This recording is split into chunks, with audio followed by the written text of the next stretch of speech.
All right, welcome to question 10 of the AAMC preview practice test.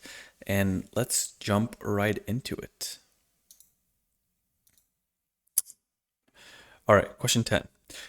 You are working in a hospital's emergency department. This clerkship rotation has been particularly challenging.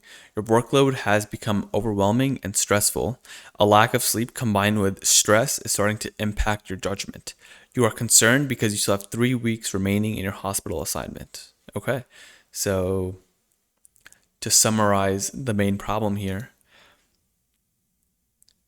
your ED rotation has been challenging, leading you to being overwhelmed and your judgment being impacted. All right, so let's jump into the first response. Join a support group for students who are facing similar challenges. Okay, so let's start where we always start. Let's start with, and let's look at the second question here. Are you taking steps to resolve the main problem? And what's the main problem? Well, our main problem is that we're being overwhelmed and stressed out by our ED rotation. So going to is this response taking steps to address that? And in some ways it is. In some ways it's a very actionable step that will allow us to find other people who can positively impact us, and maybe provide us with some support and help in order to overcome the situation. Definitely, I think that will be a very positive thing. However, it seems like we already have too much on our plate, and adding another thing onto that might not really be helpful because it might just add on one more thing, which would only stress us out even more. So, although the meetings and support group could be helpful for us and alleviate some of our stress, maybe through allowing us to express what we're going through and finding other people who can relate to us, nonetheless, it's still adding something onto our plate, and that might even just stress us out more. So, for that reason, I'm kind of somewhere in the middle. I'm going to initially give this a 2 or a 3. All right. So how do we differentiate between a 2 and a 3? Well, this is what we asked in the past. Are you taking responsibility for solving the problem? Are you offering a solution to the main problem? How are you impacting relevant stakeholders? And what's the likelihood of causing a problem? So, this third question isn't as relevant. There's not too many stakeholders in this question besides us. Although we're introducing a support group, we're not, they're not too involved in our decision making. So clearly we are taking responsibility, right? We're taking responsibility for solving the problem. And what I'm going to add here is I'm even just to make this a little more clear. Are we taking personal responsibility, right? Are we taking it onto ourselves for solving the problem? The AAMC really, really values that you take an action and take responsibility for solving for addressing the conflict in scenario. So we're clearly taking personal responsibility, right? We're looking to join a support group and we're offering a solution to the main problem, right? The main problem is that we're stressed, and this could help alleviate our stress. And if you go back to kind of the differentiator between a 2 and a 3, right? The big thing between 2 and 3 is a 2 will not improve the situation or may cause a problem. A 3 could help, right? So the main difference is a 3 could help and a 2 will not help, or it may cause a problem. Given those responses, I think we can safely put this into a 3, right? It's gonna help, right? Or at least it could help with our stress levels. So I'm gonna put this into a 3. Now, may it cause, will it cause a problem? Yeah, that's kind of debatable, right? That's kind of debatable if it will cause a problem because maybe we can make time for the support group, or maybe there's a, and we don't have to go every week. We can go when we really need to. It's just that this could help the situation, right? And that's the critical difference between a 2 and a 3. So we're going to put this into a 3 response. And yeah, that is 10.1. All right, let's jump back in and go to 10.2. All right, 10.2. Seek advice from other students who appear to be successfully coping with their stress. Okay, so is this, remember, let's go back to our initial differentiation. Are you taking steps to resolve the main problem? I think clearly we are, right? We're looking for advice from students who have, maybe a little bit have done a better job of coping with their stress. So I think this is definitely going to be either a 3 or a 4 response. All right, so a 3 or a 4 response. How do we differentiate between a 3 and a 4? Let's look at these set of questions. Now, very importantly, right, you can read through all these, but this last question, we've emphasized this a couple times during our reviews, but remember, if you're asking for feedback or help or advice, and I can let me put advice here. Who are you asking it from? Remember, that's a very, very critical difference. Because depending on who you're asking it from could vary how effective it will be at improving the situation, right? Because remember, the difference between a 3 and a 4, let me make this, between a 3 and a 4 is a 3 could help, but will not significantly improve. A 4 will significantly improve. So depending on who you ask could make a difference between how likely it is to improve the situation. That's why it is so important. So for this one, who are we asking, right? We are asking other students or classmates.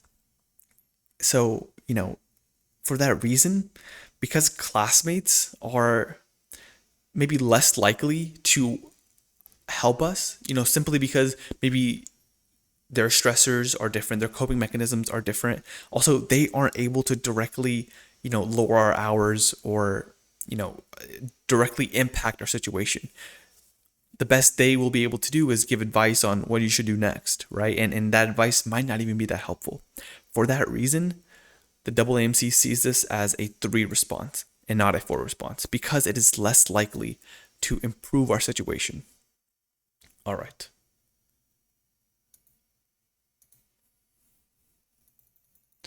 .3. Let's jump into it. All right. Tell your supervisor you are concerned that your lack of sleep and stress is starting to impact your judgment. Okay, so is this addressing, are we taking steps to resolve the main problem of us being, overworked, overwhelmed, and our judgment being impacted? Clearly it is, right? Clearly this is a step that we're telling our supervisor, right? We're explaining to them our situation, and clearly it's going to be a 3 or a 4 response. All right, so how do we differentiate between a 3 and a 4? We can read through all these questions. I think a very important thing here is we are being very open to conversation, right? We're going to our supervisor. We're telling them about our situation and asking for help. This is a very actionable step, right? It's very clear what we're going to do next. We're asking for feedback, in some way, and particularly we're asking for feedback from our supervisor. And our supervisor is the one who, is going to best be able to directly impact our situation. For that reason, for all those reasons, really, that this is going to be a 4 response. That's how we know this is going to be a 4 response. All right, we are flying through these. Number 4. 10.4. Okay. Tell your supervisor you are unable to return to work unless they are willing to reduce your hours. Okay. So for this question, I'm going to try to do something that's a little bit different, right? Usually we do, our 2-step differentiation process where we, narrow down our choices in a 2-step-wise fashion. For this one, though, I think this is a good opportunity to build our intuition. So when you read this, some things you can tell very clearly is that we're being rude, right, to our supervisor. We're being very demanding. which can definitely cause problems in our rotation. We're threatening to give up our responsibilities, right? We're threatening to not return to work. Also, we are not being collaborative, right? We're being like, hey, this is what you have to do, or else I'm not coming back. All those attributes of this response should jump out, when you read this question. And when that happens, immediately I'm going to think of this as a one. So, if you, just because of all of those things, I'm going to immediately put this into a one, check it off, and move on. And if you do want me to kind of go through a more thorough explanation on how you can take this and narrow it down into two answers and down to the very ineffective, let me know in the comments. I'd be more than happy to give a more thorough explanation. But for this one, I just want to take a moment to kind of build that intuition, as I said previously, and really, understand these are some of the hallmarks of a one response. Really being demanding and threatening and being rude and not being collaborative. These are, and potentially giving up responsibilities. These should all scream out to us as a one response. So yes, and just let me know in the comments. I can give a more thorough explanation for sure. All right, 10.5. All right, so 5, contact your school's academic support office to seek advice about managing the situation. Okay, so are we taking steps to resolve the main problem? Clearly we are, right? Clearly we're taking steps, and it's a very actionable step, right? We're taking steps to resolve the problem of us being stressed. And just as an FYI, asking for help from, in general, usually is a very, very good thing. And clearly that's just a blanket statement. Don't, it all matters on how the question is phrased and how the response is phrased, but definitely seeking advice and asking for help often is a very good thing that the AMC enjoys students and looks positively at. So contact your school's academic support office to seek advice. This is gonna be a potential, this is definitely an action that can potentially help our situation. So for that reason, let's put this into a 3 and a 4. So 3 and a 4, you can definitely read through these. Once again, my mind goes, we're definitely taking a very actionable step. It's very clear on what we're doing. It's proactive for sure. It's gonna notify our, leadership and inform them of the problem. So maybe it's gonna help prevent similar ones from occurring in the future to us. Most importantly, though, if you're asking for feedback or advice, who are you asking it from? Here, this is, administration at our medical school. They're definitely going to be a trusted source who can directly impact our situation. Therefore, I'm going to put this into a 4. All right. 10.6. Ask your supervisor if it would be possible to have a day off to recuperate. Okay, so let's go back, are we taking steps to address the main problem, right? That was the first question we used to differentiate. Are we taking steps to resolve the main problem here? And clearly we are, right? Clearly we are taking steps to resolve the main problem. Having a day off to recuperate is going to bring our stress levels down. It's going to give us some ability to sleep, right? And maybe give us some more personal time to help us recover. So I'm going to put this into a 3 or 4. This seems like it's addressing the main problem at hand. All right, so how do we differentiate between 3 and a 4? We've looked at this quite a bit already, and we're not asking for feedback this time, right? But is there any other questions that jump out at you that could be useful here? I'll give you a second.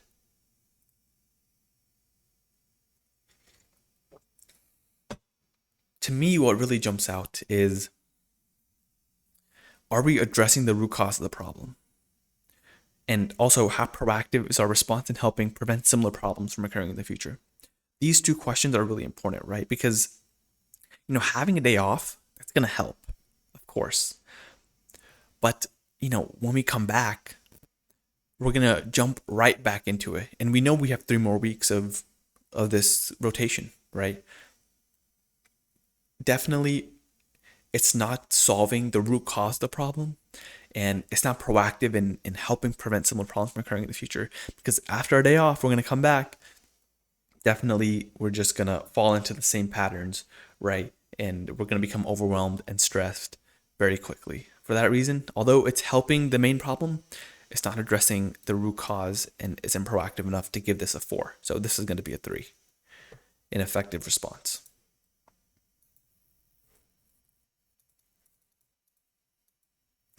All right, that was 10.6. Now let's jump into 10.7. 10.7. Contact your school's academic support office and explain that the hospital's expectations are unreasonable for students. Okay, so let's ask, are we addressing the main problem of us being overwhelmed and our judgment being impacted, right? And we're stressed. Is this helping that situation? For in some ways it is, right? Clearly we are going to the academic support office. There's someone who can help us in the situation. So it's good that we're going to them. However, we're framing this question as if the hospital's expectations are the reason why we're stressed. And although that could, certainly be possible, and there's, a big record of that in medicine, in the history of medicine, we just don't have enough evidence in this question stem, in a scenario, to make that claim, right? We don't know that this is a hospital issue. For all we know, it's possible that we are just unable to manage the workload, and other students, are able to do that fine. And this is more of a personal problem. Because we don't know whether it's a systemic issue or not, and because this response kind of frames it just as a systemic issue, I'm not leaning. I don't think this will be a 4 response, but we are actually going to someone for help, right? So it's not going to be a very ineffective response. And it's not unreasonable, right? It's possible it's a systemic issue. We just don't have evidence of it. I'm just gonna put this into a 2 or a 3. All right. So how do we differentiate between a 2 or a 3? Are you taking personal responsibility for solving the problem? Are you offering a solution to the main problem? How are you impacting relevant stakeholders? What's the likelihood of causing a problem? All right, so are you taking personal responsibility for solving the problem? Somewhat. But remember, the main problem here we're trying to solve is currently that our ED rotation has been challenging, which is leading us to be overwhelmed, right, and stressed out. Are we taking personal responsibility for solving that problem, right? Are we trying to find a solution, an immediate solution for our stress? I guess somewhat, because we are raising the problem to administration. But once again, it's not clear how this is going to make us less stressed, right? Maybe there might be a process that the administration goes through to look into it. But for our current situation, this is not, saying that the hospital expectations are unreasonable. It's not asking for a day off, right? It's not enough to directly address what's being said here. But also, more importantly, it's not addressing the main issue, because we just don't know that the hospital's expectations and that this is a systemic problem, right? We just don't know that. And because we don't know that, this is not an effective solution, right? And it's an ineffective solution, really, because if we did know this was a systemic issue and all the students in our rotation were having the same problem, maybe that'd be different. But because we don't know that, this response is not addressing the issue, because we don't know if it's a systemic issue, right? So although we're asking for help, and this is still going to be an ineffective response. I hope that was clear. All right. That's it. That is all for scenario 10, and that puts us 1/3 of the way through with this exam. Thank you all for sticking through. Definitely please like and comment and subscribe if you can, and share with anyone. And if you have any questions, please just let me know. I'll reply to all the comments below. And thank you. And yeah, I hope y'all have a good day. And I will see you back for scenario 11.